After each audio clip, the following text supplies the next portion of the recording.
מחזור ט"ז. לא, טיפש. אחי, תן. מחזור ט"ז. עד מתי גיבוש חובלים? עד מתי? וואף וואף וואף.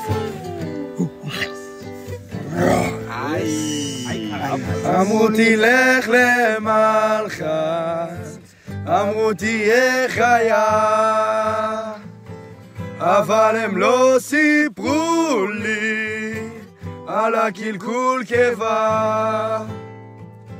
אמרו מדס כל בוקר וזה יהיה לך כיף, אבל אין בנות פה אז כל היום שפשף.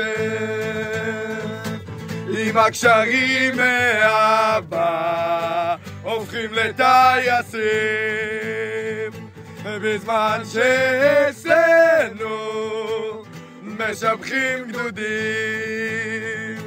עם מכונת אספרסו והמלונדיניות. שנה רואה רק זין, לכם יש כוסיות. אפקט החלבה זה דבר שחור, אותו שיבוץ יש לנו, אז למה לא תבוא?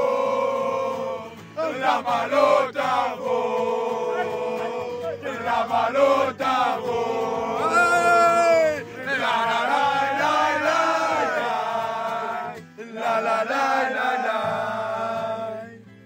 הוא משתמש בנוקיה, מריח כמו שלשול.